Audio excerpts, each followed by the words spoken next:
Hey everyone, this is the Worship Culture Team, and today we're talking about scheduling new songs. Stick around.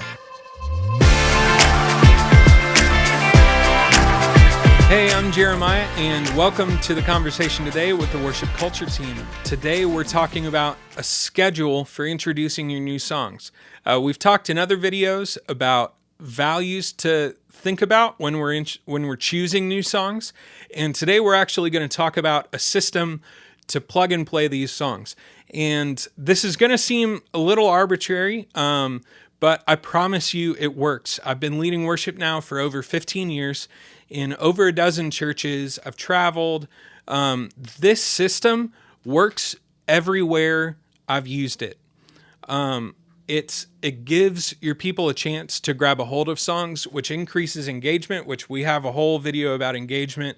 And this factor of folks knowing songs is one of the biggest factors in your church engaging with your songs. So check this out. I promise it'll help you. Here's the system. So anytime we're introducing a new song, we're using a 5-week model. This is based off of Paul Baloch's model. I actually stumbled on this when I was in high school. There was a VHS tape I found of a Paul Baloch lesson about worship. He had a few different videos out, and this one he talked about introducing songs, and he used a 4-week model then. And so his model goes: you do it the first week, the second week, the third week you take off, and the fourth week is your last week, and then it's known. So why I've changed that over the years is because in the last 15, 20 years since that video, a lot has changed in the scope of our churches. So we talked about this in another video, but it's important for you to know. Your average churchgoer who says, I'm fully committed to this church, this is my church, this is my home church, this is the only place I go, guess how many times they show up? They show up once every 3 weeks. So if your regulars now are only coming once every 3 weeks, your new folks are coming way less. And so our introduction model needs to change because times have. So we're going to work on 5 weeks. So here's the system. The first week, we introduce the new song.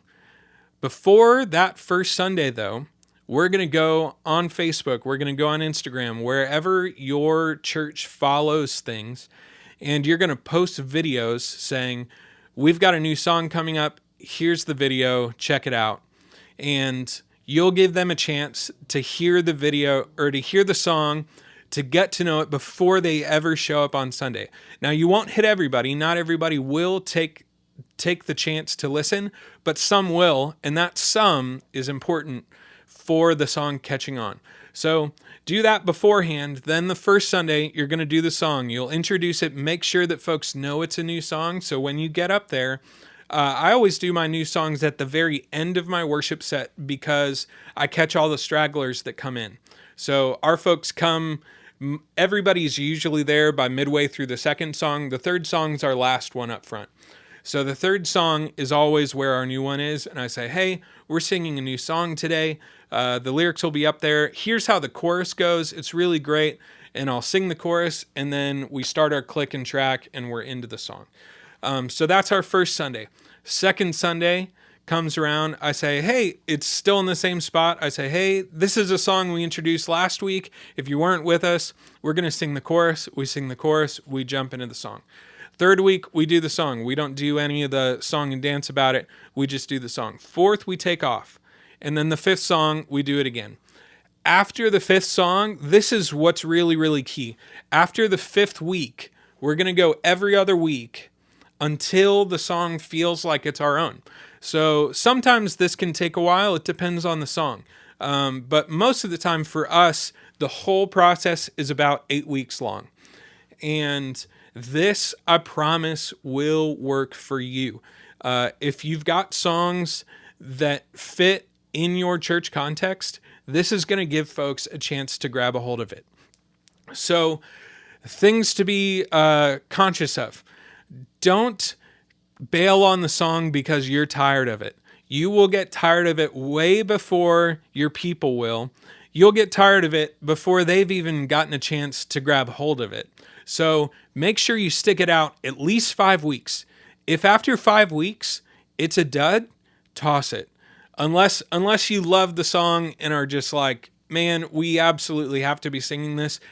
Good on you for that. Do that, but at least give it 5 weeks. If you don't, you're not giving folks a chance at all. Okay, so that's the 5-week model. It's really easy. We're going to do it the first 3 weeks, taking the 4th off. We'll do it again the 5th, and then every other until it feels like it's one of ours. And so once it hits that point, we'll just throw it in the rotation. And the rotation for me, I actually build my sets by, on Planning Center, there's an option to see the songs that you've done the longest ago. And so I will go and look at those songs, and that's where I'll build my set. And so we're constantly just kind of rotating through, again, with dropping the new songs in their structure. And so a lot of times we'll have a new song, that's in its 5 weeks, and that 4th week we're going to introduce a new song, and those overlap, and it does just fine. So I promise it works. Just give it a shot. I've got friends who've taken this and it works for them. I'll have them comment, whatever. If you don't believe me, believe them. This can work for you. All right, so what do we do in other times of the year that are different? In the summer, I don't actually introduce any new songs. Most of the churches that I've worked at, especially down in the South, which is kind of funny about this, is folks are gone almost all summer. Depending on your church, they might be the same. So in your church context, the seasons that it doesn't make sense to introduce new songs. For me, that's the summer. So I don't introduce all summer. And then once the fall starts, we're introducing a new song once a month. And this 5-week model gives us the ability to do new songs that frequently and folks be able to grab a hold of it. So what about Christmas? Advent and Christmas happen every single year. It always happens. And so usually I see a lot of churches do a bunch of new songs on Christmas, and the songs will go away, or they'll try and introduce it on Christmas. One of the things that I really value, and this is really important to me, it might not be important to you. This is something we can disagree on, and that be okay. You don't have to be like me in this. But I'm going to tell you, on Christmas and Easter, these big holidays where everybody comes back to church, I want people to be able to participate. It's really, really important to me. And it just makes it a more engaging Easter. I've been a part of churches where we introduced a new song on Easter, and it's great and everything. The song fits, and everybody's feeling all Eastery and gung-ho for Jesus because he is risen indeed. We do that whole bit, but everybody's just there and they're just watching us sing this new song and trying to sing along if they can. What I love is an Easter where we've got a new song, but everybody's been able to know it, and it just blows the roof off, and new folks are able to come in and they're just like, I've never experienced an Easter like this in my life, right? They experienced Jesus in a whole new way, and it's not because of anything we did. It's everything our church did because we gave them the opportunity to sing out. So, Advent. Last year, we wanted to do the song Starlight by Bethel as our Advent song. We wanted a song that we could use year round, that we could make fit. And so the chorus the whole song Starlight is great for this, but especially the chorus. You're not far away, you come in close. We married that with the idea of Jesus Emmanuel, right? God with us. And so that was our Advent song. So we did that song the first 3 weeks of Advent. We skipped the 4th, and we did it Christmas Eve. And by Christmas Eve, everybody loved that song, and it was just in our mix. So we still do that song just about every 5-6 weeks now. And it's just been awesome for our church. Same goes for Easter. So Easter, we wanted to be singing All Hail King Jesus, the Jeremy Riddle tune.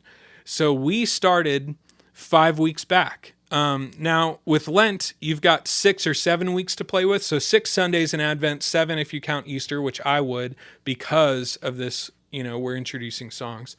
So you've got 6-7 weeks to play with. We didn't feel like it lined up enough with our Lent schedule, so we just nailed it Easter. So Easter was going to be the 5th week, okay? So that's really the model. There's not a whole lot to it. It might seem too simple. It might seem too arbitrary. I promise, it works. If you've got a good song, this is a great way for everybody to fall in love with it, because it's important for people to know the songs in order to engage. And that's why we're here, is to help people worship, right? I'm going to say it again. We exist to help people worship. So I hope this helps you. Comment below if you've got questions. If you liked this, slam that like button. Make sure to subscribe. Follow us on Facebook. We love partnering with worship leaders and tech directors and all the volunteers in between. We love partnering with you guys because we believe our churches need to get better, and we want to be a part of that with you. So if there's anything we can do for you, let us know. Comment. If you feel like we need to cover something else, let us know and we will.